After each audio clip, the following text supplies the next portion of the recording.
Hello there and welcome back to The Closet Historian and back to my series, Side Hustlin'. These are the videos where I talk a little bit more about myself, how I'm doing, how my business endeavors are doing, if we can count YouTube as a business, which it is my full-time job now, so I suppose it is my business as well. But I'll talk a little bit more about my career stuff kind of at the end of the video.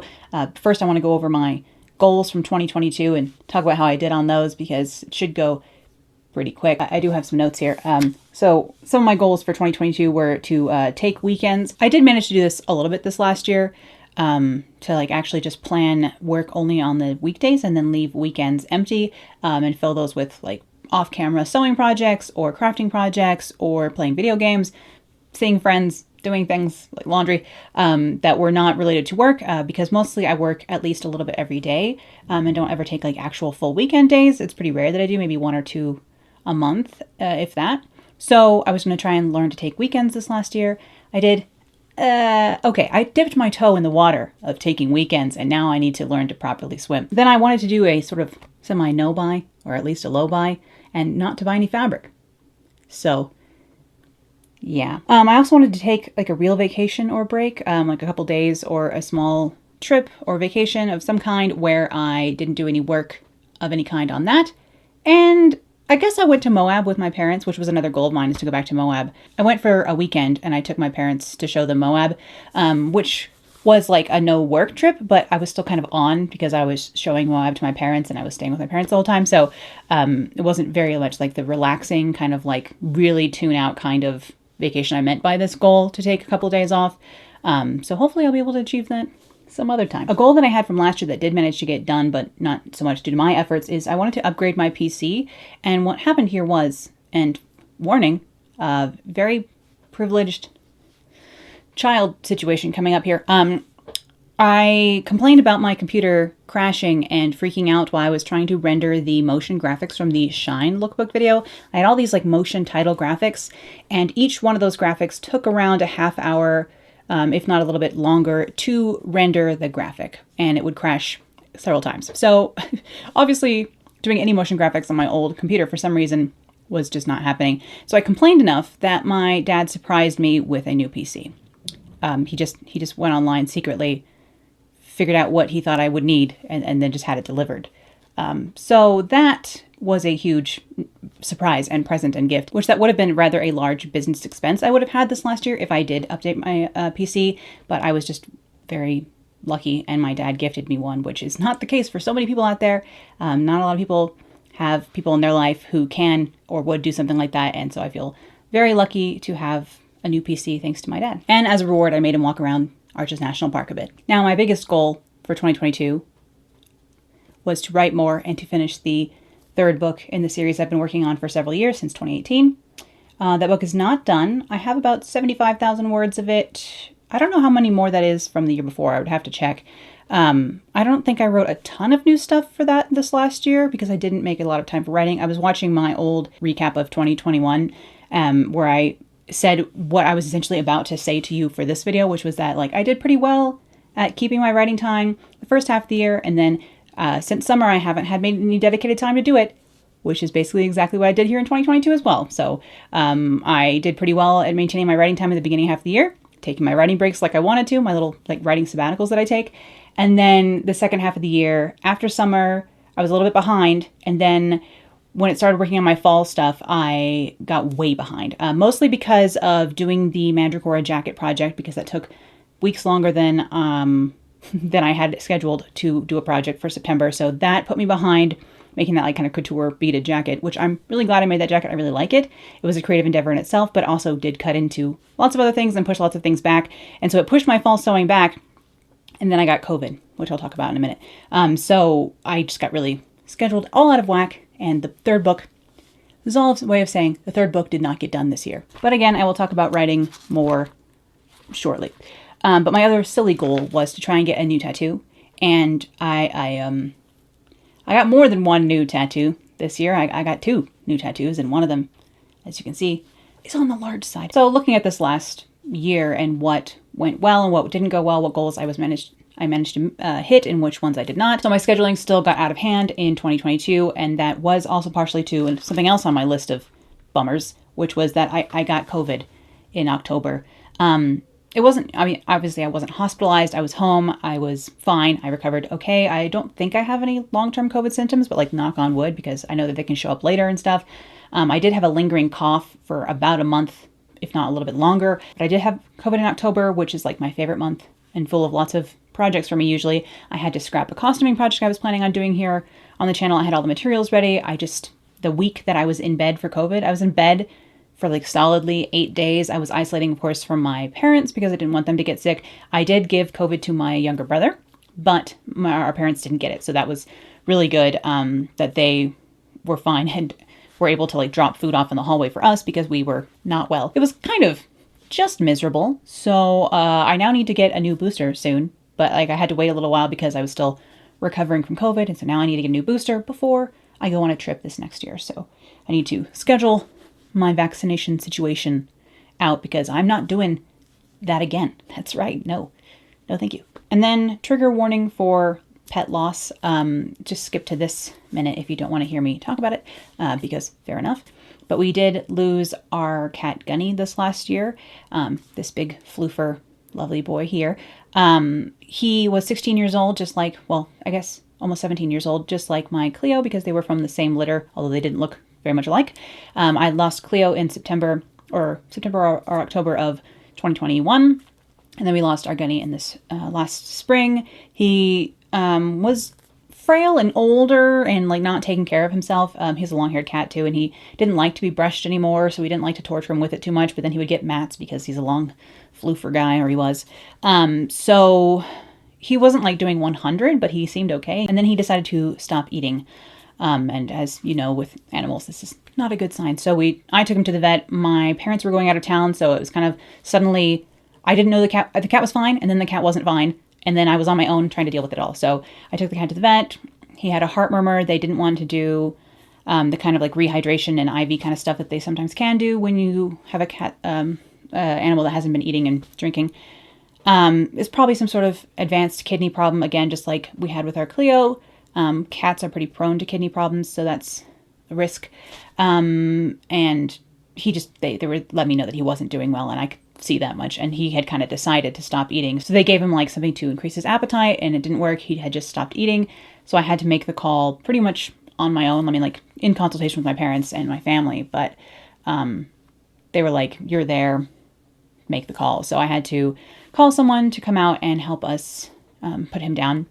I say us, but it was actually just me that morning with him, and I hadn't slept much the night before. So, but it was obvious that he was struggling a lot, and it was hard to see, this little fluffy, innocent creature that you love so much in so much pain. So I would have done it sooner. If I could have gotten an appointment sooner to have him eased out of that, I would have, because it was obvious that he wasn't himself and he wasn't feeling good. So I dealt with that in spring, which wasn't great, obviously, emotionally, to lose a little friend like that. And to do that kind of in a almost like semi-traumatic way all on my own because of my family being out of town and things being kind of whack, wasn't awesome. So I can now securely recommend not being home to lose the pet and being there with the pet, and also not recommend not being there. So really, they both suck, turns out. So that's the verdict on that one. And then the other sort of missed opportunity, or not failure, but not success either, I guess to other people it would sound like a success. If you watch my Everything I Made in 2022 video, it looks like a success. I made over 80 items of like wearable garments, clothing in 2022, which is twice what I want to ever do in a year. Like if I could somehow cap it at like 40 projects a year, that would be great. My numbers did get bumped up by knit projects because knit skirts and little tops like this, actually, I didn't make this one, are very fast to make, so I can make more than one in one day, which bumped up my numbers a little bit this last year because I made so many of those stretch skirts. But in general, I sewed too much. I went to school for fashion design. I wanted to be a fashion designer since I was 15, 16 years old. I love designing clothes. I love playing with fabrics. I love mixing textures and colors and playing with it. I don't make clothes because I need clothes. I feel like it's important to say, like, no one needs 80 garments in general, let alone 80 garments a year. I make clothes because I have like this fuel or desire to design and make clothes. Like I like doing it. So for me, it's like painting or any other creative thing. Like I enjoy it. In addition to enjoy wearing the things, I enjoy making things as well. So, but it's too much along with my other stuff. I mean, I sew for work, for videos, for demonstrations, not only here, but also an additional project over on Patreon every month. So I end up making a lot of things just for work. And then there are things where I'm like, ooh, I would like something like this to match with this to do for a lookbook. So I make additional things for my lookbooks because I like putting collections together as well. And that's how a lot of additional garments get made, to kind of fill out collections and like put together an entire vision or a theme that I have in my head. And more stuff gets made that way as well. Sewing for me is both like work and a hobby and also kind of a creative outlet. So between the three of those factors, I get a lot of sewing done, but it is too much. I almost have to I just have to hold myself back. Like I have to, in my scheduling, make it so that it's not possible to fill with more sewing projects because I have so many ideas, way more ideas than I ever have time. I actually do have that question sometimes. I get that question actually quite often anymore, is like, why haven't you replicated a costume or done cosplay of something like from a film or anything like that? Like replicate things directly, or do you take like design submissions? And it's like, I have more of my own ideas than I will ever have time to do. So, and I'd rather get to those. So I don't really feel any desire to replicate anything that isn't my own. My brain is already overflowing. You know, I don't need any more. The ideas are fine. The ideas are not the problem. The time is the problem. So yes, tying back into scheduling, I sewed too much this last year. Like I'm really happy with everything. I'm really happy to have, I think I made some really awesome garments this last year. I'm super excited about wearing them in the future. I plan to keep them for as long as they fit me. And I'm excited to I'm looking at a big pile of fabric over here because I'm excited to start working on all this stuff that I have going on for this year as well. I just must balance it better. So I'm really trying to, like, I plan, like, behind the scenes, side hustling-ness here. I plan to hopefully only do 3 projects a month as like a base, and then maybe like 1 hobby project.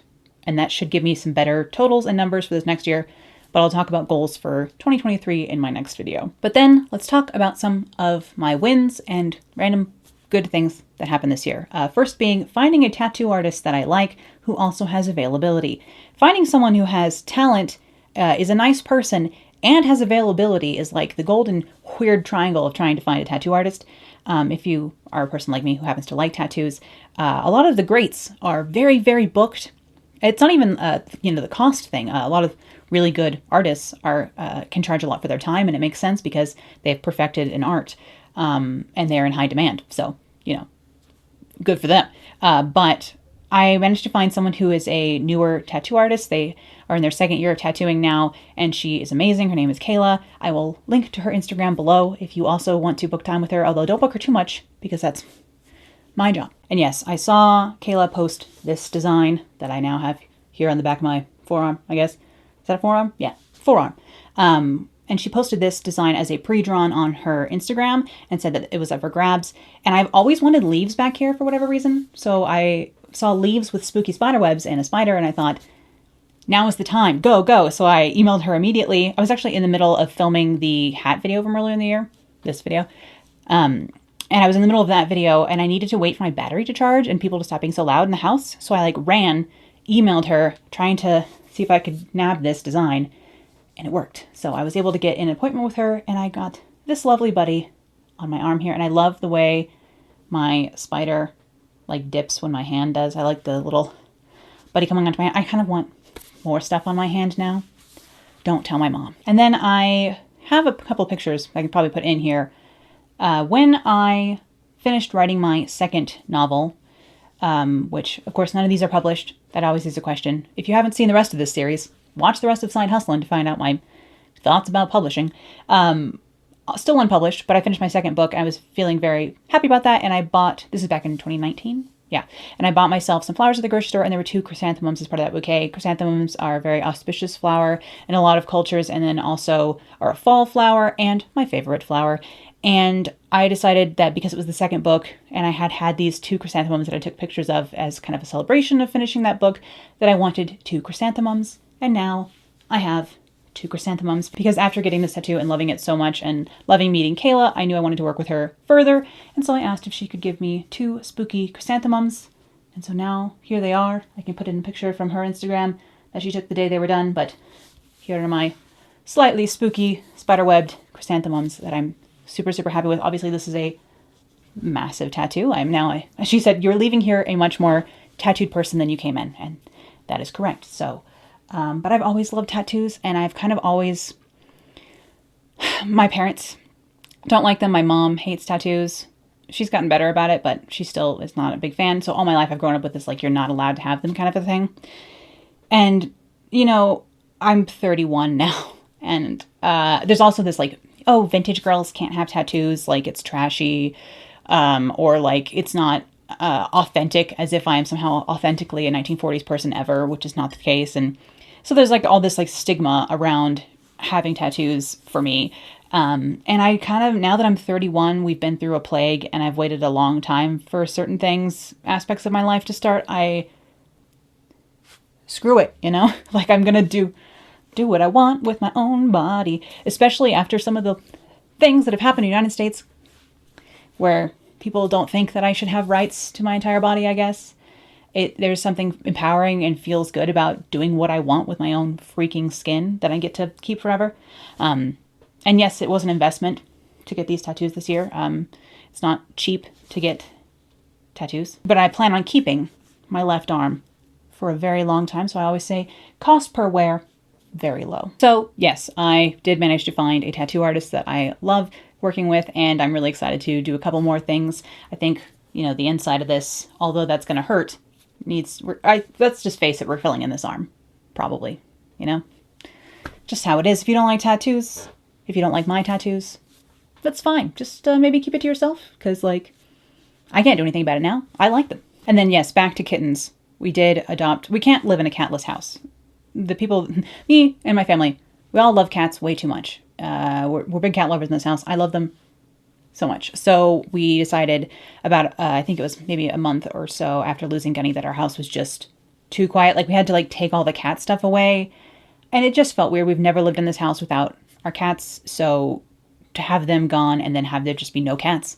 Like, you can be sad and have no cats, or you can be sad and there are just kittens there. And, like, rather be sad with kittens. That's just better. So we decided to get kittens. My mom prefers to get kittens. These are technically my family's cats. I might kidnap them, but currently and technically they are my family's cats, my parents' cats. Through a rescue, we went to go visit 2 kittens that were with a foster family. So we went and we visited our little orange buddy and my little Sophia, who is our tortie that we have now. And they had a 3rd kitten at that foster home that was from a different litter, who's Ollie. And he has a very cute meow. He goes, he, like, rolls his R's. He's exceedingly cute accent, I guess, for a cat. And so he was making this little ringing sound.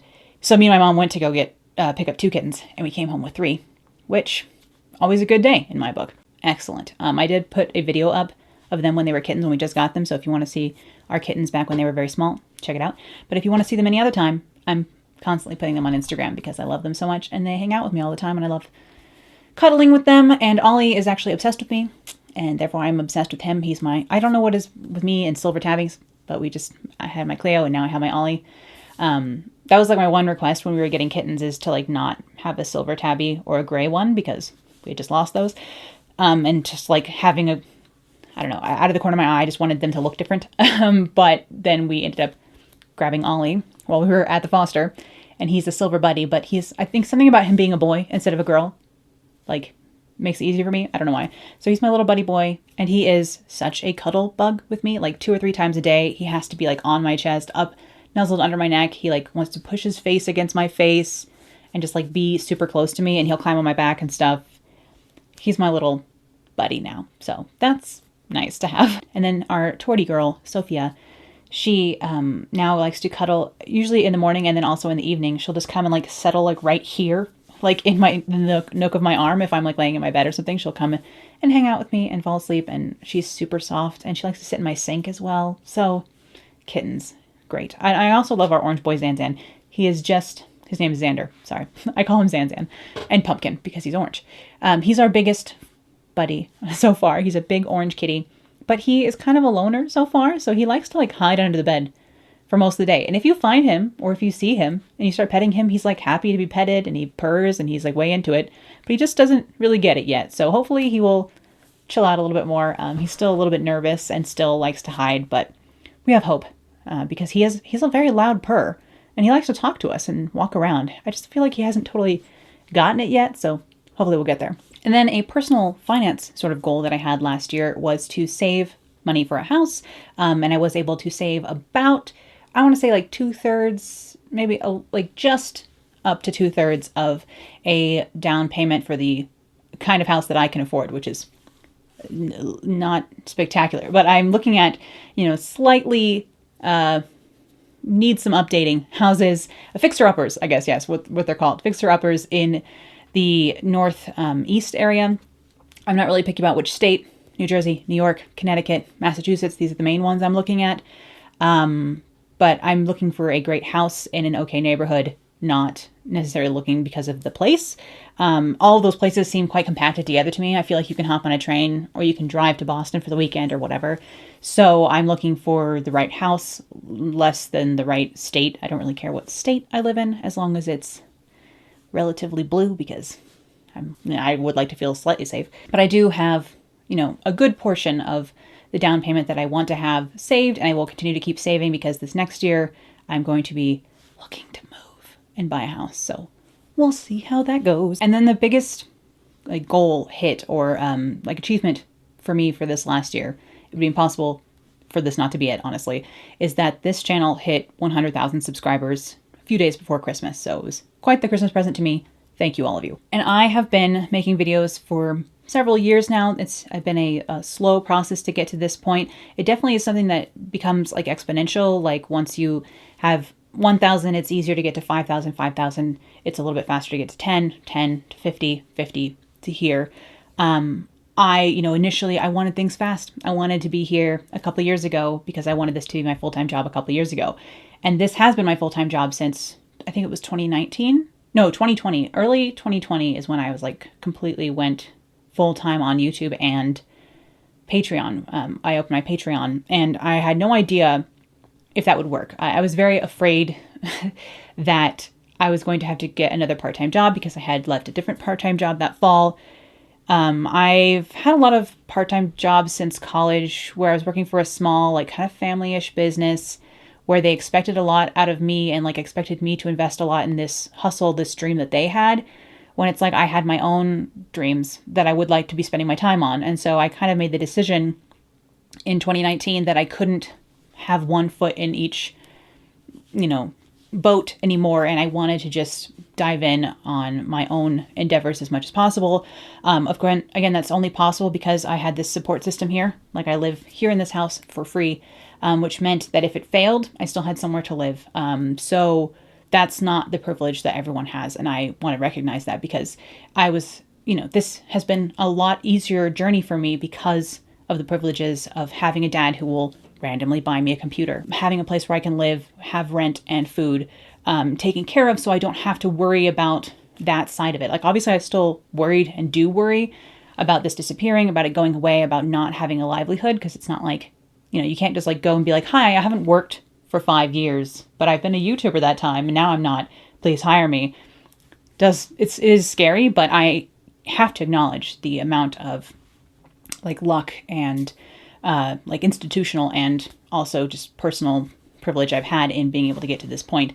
And then I've been exceedingly lucky to have the amount of patronage that I have had. Patreon has changed my life and is the reason this can be my job and can continue to be my job. Can continue to, it's not easy to say, is because of Patreon. Because with 100,000, behind the scenes, with 100,000 subscribers, I make around $1,000 a month here on YouTube, which is a lot of money. It would not cover half of rent in the place that I live, so I could never afford to move out of this house. It's not a livable income for most people. Obviously, $12,000 to $14,000 a year is not a livable income. It should be what the base income is, but I won't stand on my socialist soapbox. And that is just YouTube revenue with the ads that they show before my videos and the YouTube premium cut that I get from when people who have YouTube Red watch my video as well, which is usually a little bit higher than an ad rate would be. And I don't have a ton of ads turned on my channel. You can turn on different types of ads, and I just have pre-roll ads. I don't have any ads in the middle of my videos because I figure gosh, if you sat through an ad to be at the start, like we're good. Like we're more than even. So I don't do any like mid-roll ads, even though sometimes I do longer videos. And I think that's like probably, like my brother, for example, who knows a lot about online video and like streaming and stuff like that, thinks that that's a bit crazy to not have any ad breaks. But I just, sometimes my videos have trended a little bit shorter actually, so it hasn't been as much of a huge block of time that I'm taking, that I could be putting ads in, that I'm not. But I just don't want to have advertising in the middle of my video in any way, which means I also don't work with sponsors, which is the other way a lot of YouTubers make a living out of doing this, is by taking on like private sponsorships, private deals with individual sponsors to have a segment of the video where they talk about that product or whatever, product or service. And I don't do those. And I don't want to have to. And the reason I don't have to do that is because of Patreon. I'm sponsored by my patrons instead of by various companies who want me to sell you things. Like I could be making more money if I took those sponsorship deals, if I turned on more ads, but that's not something that interests me. I'd rather just like live at the level, like I don't need to live in any level more than I am accustomed to. And I have just finally reached this level here on my channel where I feel secure enough in this as my job, between the channel reaching 100,000 subscribers, which feels a little bit more stable somehow, even though like I still only get 10,000 views per video. So it's not like that translates to videos going viral or doing really super well particularly. And it's the views that mean that people have watched ads that mean you get money. So I don't get any like extra monetary, there's no monetary incentive to have a higher subscriber number. It just makes me feel a little bit more legit because Google's going to send me like a plaque to put in the background. Yeah. But I, for the first time in my life, feel like I have a secure job and it's working for my own small business instead of somebody else's. But again, I've only gotten here because of so much help along the way, including my family and also the world I live in. And of course, all of you who are my patrons, all of you who watch these videos as well, especially these side hustling videos, especially to the end of a long rambly side hustling videos. You're the reason I can keep doing this. You're the reason that I can keep sewing and working on any idea that I want to, and put those things and put that creativity here online and share as much as I can about how I make the things I do with all of you. I want to continue to do that. And the only reason I can is because of your help, and watching the videos and leaving me comments. And for some of you going over and supporting me on Patreon as well. I do have over 1,000 patrons now, which would be like even more of a goal than having 100,000 subscribers, is having 1,000 people who want to support me in my work and see me continue doing it. It means everything to me to know that there's that base of people who want to see what I'm doing.